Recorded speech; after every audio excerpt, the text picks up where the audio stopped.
My wife abandoned me 2 months ago to find herself. Ooh. Oh no. From the very first exchange, it was obvious the conversation wasn't heading in a positive direction.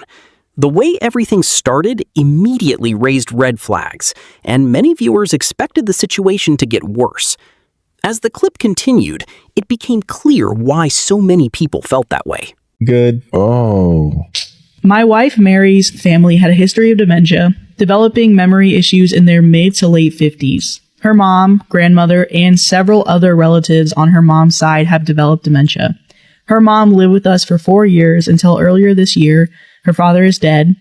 Our kids are independent and out of the house. Oldest is in her last semester of college and the youngest is enlisted.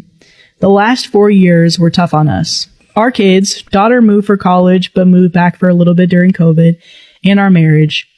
Living with someone with dementia is brutal. We have talked a lot last year about taking the remaining college fund and our regular savings, selling or renting the house. We were ready to downsize anyway. Quit our jobs and travel for a year or until the money runs out. And I was burned out. You live through COVID, working remote, a wife working remote, a college and high school student taking remote classes, calls it Exhibit A. Basically, she was going on our trip without me.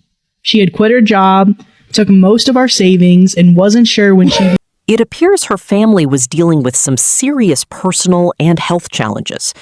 What really caught many viewers' attention, though, was the suggestion that a large amount of money had been spent without her partner's knowledge. That detail alone shocked a lot of people, and the story only becomes more unbelievable as it unfolds. Year, maybe sooner. She knew I'd understand. Her location is turned off. My calls go directly to voicemail. I texted the kids a picture of the note.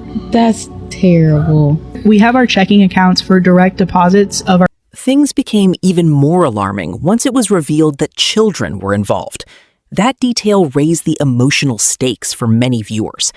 On top of that, the fact that her location had been turned off stood out as a major warning sign, making this one of the most concerning moments in the entire story. We transfer most of it into a joint account to pay the household bills and savings. We both have access to the main savings account. We have joint credit cards we use for household expenses. The 2 cars and mortgages are joint. We both also have our own small savings account, our own retirement accounts, equity funded, and our own credit cards for gifts and fun things. I closed all joint cards and accounts. I waited a month to see if she'd come back, hopefully before she spent our savings. After receiving only one text the first month, I went to a lawyer. She basically said that there was very little to do right now, other than changing the beneficiaries of my retirement account and life insurance. Yay, my wife gets nothing else if I die alone while she's having our adventures. It was only a month and there was no way to serve her papers. My lawyer advised me to keep paying the mortgage and the cars. The cost of trying to get a judge to approve the sale of joint assets was more than making payments. I didn't want to ruin my credit by letting one of our cars get repossessed, but I couldn't sell it because she's on the title. I get random texts and she sporadically posts on Instagram. Of course, she has her comments turned off. I want to block her so bad, but my lawyer advised me that it's better to maintain a communication channel that's not through our kids. Her last post was from Hawaii. She put in the comments how great a husband I was for letting her take this trip. Whoa. I'm barely making it, paying 2 cars, a mortgage, household bills, insurance, hoping there are no emergencies because I have no savings. And she's enjoying our trip. I'm so pissed. Many viewers were stunned by what happened here. Finding out that a shared bank account had been emptied without any discussion would be a huge shock for most people. Because the money belonged to both partners, many felt that a decision like that should have involved honest communication, making this one of the biggest turning points in the story. Of her mom for 4 years, and her when she fell apart after her mom moved into a memory care home. And she returns the favor by abandoning me? I'll never get to this trip, and I'll have to put off retirement.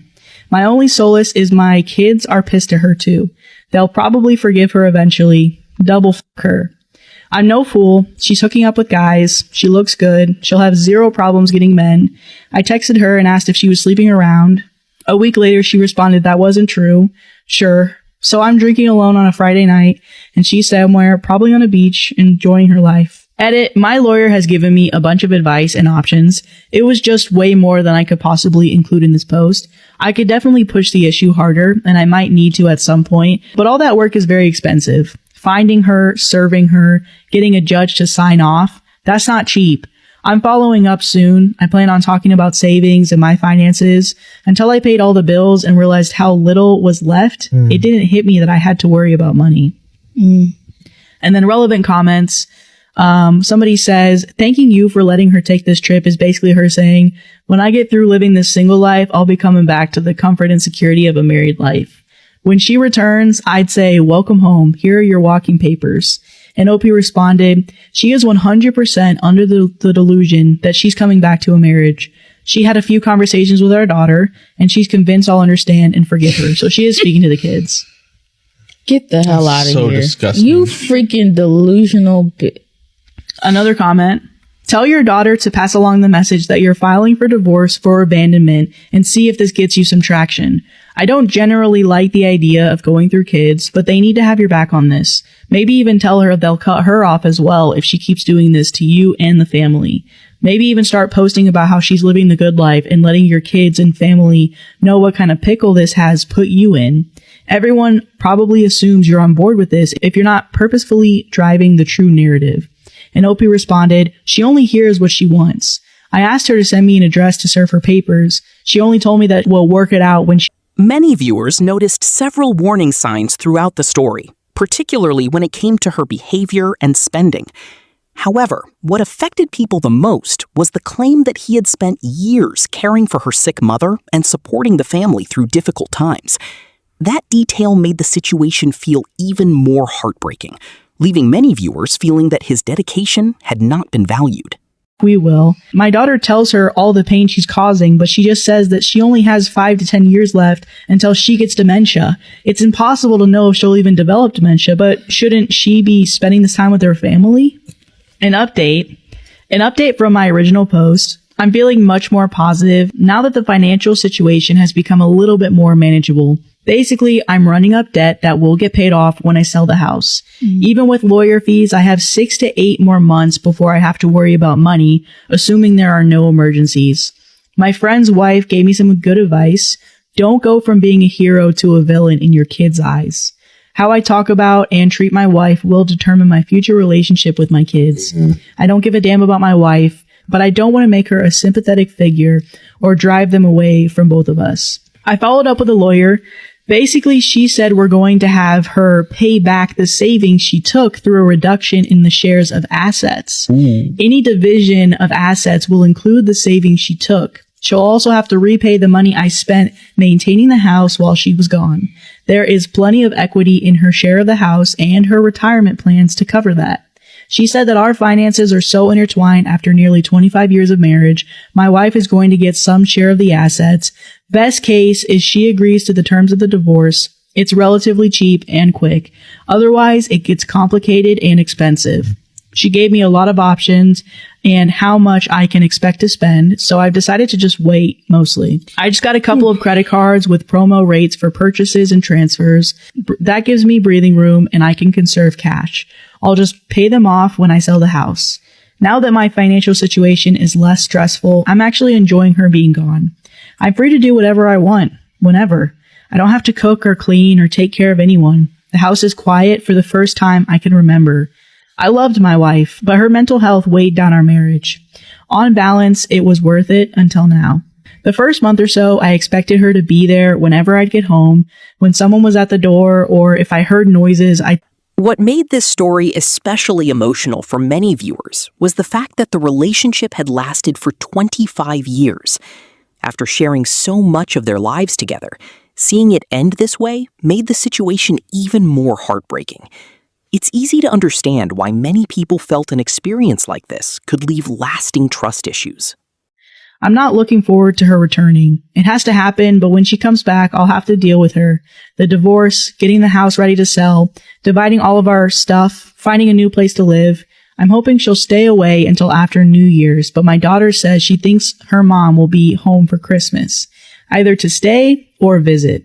My lawyer will have papers ready to serve her. Hopefully she'll just agree to the terms and continue her travels. People had some great advice. Renting or selling the house, not really feasible right now since I have to fix some things up and get it ready to sell/rent. Since I need a place to live at the moment, I'll net each month rent minus mortgage minus rent on a new apartment minus storage unit equals it's not worth it. My kids' rooms are still full of their stuff. I don't want to spend the time and effort to clean them out and put them in storage. Getting a HELOC, this was great advice. I didn't realize I needed both people to get a loan. If I need more money, I can go this way. In the short term, the promo rates on the credit cards were cheaper and easier than getting a HELOC. Serving my wife divorce papers or getting divorced in absentia, this is something I might need to do eventually, but the cost in lawyer fees goes up exponentially in cases like this. I'm comfortable just waiting for now. Look at the phone bill to see where she's at and possibly going. I did look at her usage and I did notice that she doesn't post on social media until after she leaves a place. She is so calculated and it's sick. Yes. Like when she posted about Hawaii, she made a call that day that originated in Los Angeles. She posted about a cruise and I figured out the dates, trying to serve her at the port possibly. A cruise? A cruise? Can you imagine hopping off the boat and getting served at the... It's easy to see why so many viewers sympathized with him. Finding out that a shared bank account had been emptied without any warning would be a huge shock for almost anyone.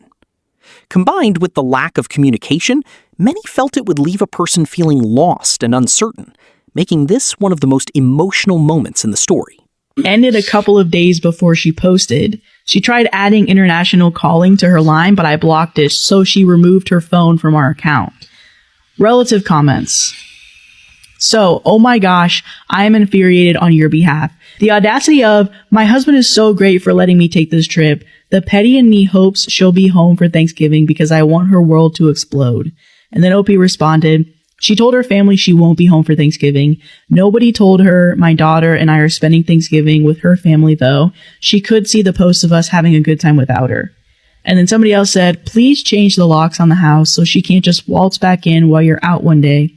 I'm so angry for you. I've been married for 23 years, and if my husband did this to me, God help anyone between me and him. And Opie said she left her keys. I changed the code on the security system, the passphrase, and password. I also found a new hiding place for the emergency key we had in the backyard. And then somebody else said, so she's just going to blow through all the money and then just assumes you'll take her back and care for her when dementia hits her? And Opie said, seems to be her plan, but it's not mine. And then there's updates. Okay, so my wife texted me in the middle of December that she'd be home for Christmas. I told her that we, our daughter and I, would be at my brother's. She obviously wasn't welcome. I'd leave her car in the driveway, in the fob in the backyard. She wasn't allowed in the house unless I was there. She didn't have keys to get in. She spent Christmas with her sister. When I got back, I met with her. I decided not to be overly confrontational because I didn't want to give her the satisfaction of thinking I cared enough to be mad. She was taken aback about how detached I was. I could tell it bothered her that I didn't show much emotion, not even anger. I just wanted her to agree to a divorce. I asked why she left without telling anyone. She said she didn't want to wait a year. She didn't want anyone talking her out of it, and she didn't want to work anymore. She just wanted to leave because her mental health got worse. I'm sure it was mostly because she didn't want me to stop her from taking the money. She knew I would take care of everything with the kids and the house when she left. We had decided to go summer of 2024 for a few reasons. Packing everything and getting the house ready to sell was going to be a lot of work. We wanted to make sure our daughter graduated college, got a job, and was settled. We wanted to make sure we had money when we got back. We wouldn't have a house, cars, or job, so we just needed money because it could take months to find work and a place to live. We didn't want to have any worries or deal with a mess back home. At some point in our planning, she began questioning to herself, not me, if she ever wanted to go back to our old life. She didn't want to work full-time or buy a house or stay in one place after we got back. She wasn't sure what she wanted, but she didn't think she would figure it out talking to me. I told her that's the reason we were taking the trip, to figure things out together, to see what we wanted for the next part of our life. I asked her why she didn't just get a divorce before she left. Then she wouldn't have to do this behind our backs, and she would have plenty of money without stealing our joint savings. She claims that she didn't want a divorce, that she wanted us to live whatever life she figured out. I told her that's not how marriages work, one person deciding for the other. In talking/texting our daughter, her family, my texts, and voicemails, she realized I might not forgive her. She was right about that. Might. So she might have to visualize a future without me. No, you start visualizing a future without me. Are you crazy? This is where I hope she would say some stupid like she was going to squander all of her money living in a van and make travel vlogs, or she met some guy that she needed to wire money to so they could open an ice cream shop in Alaska. Instead, she wants to be a digital nomad, working part-time, fully remote, and living in new places. She tried to convince me to go with her, but I'll never be able to trust her, plus I don't love her anymore. Traveling like that for a few years doesn't sound bad, but she doesn't have a job or any work lined up. She's not in her 20s, and that way of living will get old quick. No close friends, no family. I want her to make it work so she won't be here trying to get... As more details came to light, the situation became even more unbelievable. With no communication for such a long time, their shared savings gone, and no clear explanation, many viewers felt it made sense that he began planning for life on his own. To them, it seemed like moving forward was the only realistic option. Doing. Our son wouldn't have seen us the entire time she was gone anyway. He only responds to her with very short texts. He told me that she wanted to see him, but he said that he was too busy and he wouldn't be able to get away. He lives in the barracks, so it's an easy excuse to avoid her. My daughter stopped talking to her/texting her. She's pretty upset. Her worry turned to anger when she realized her mom wasn't having a mental breakdown, but just being selfish. If her mom was sticking around, they could probably work through it eventually. I just care that my daughter is happy, so whatever she decides, I'll support. Number 2, did she spend all of the money? About half. I think she realized she needed to figure it out before she completely ran out of money. 3, did she sleep with anyone? I didn't ask because I didn't care. Asking would imply I wanted her back, or it would matter. Even though I didn't ask, she claims she didn't. Not sure if she's lying or not. She might just be saying that because she doesn't want the kids to have another reason to be mad at her. 4, does she feel bad for what she put us through? She claims she does, and she wishes she had handled it differently. She said getting away and figuring herself out was best for her. I told her she was just being selfish, and when she first left, we were worried something would happen to her and we would never see her again. She always has been self-centered. I told her she's taking the easy route and letting everyone else handle the difficult parts. If she gets sick, kids will take care of her. Goes broke, lives with family. Abandon everything, they'll forgive her. She thinks her siblings and our children will let her live with them like we let her mom live with us. Oh, hell no. I'm sure when she visualizes her future, she sees our kids there. They might not be, and definitely not in the same way they were before. Despite how it might sound, I'm actually really happy with how it all turned out. Our divorce is far from final, but we agreed on the big things. We'll sell the house, how to split the retirement and profit from the house, how to pay back the money she took, and what I spent maintaining the household. I got most of what I wanted from the settlement.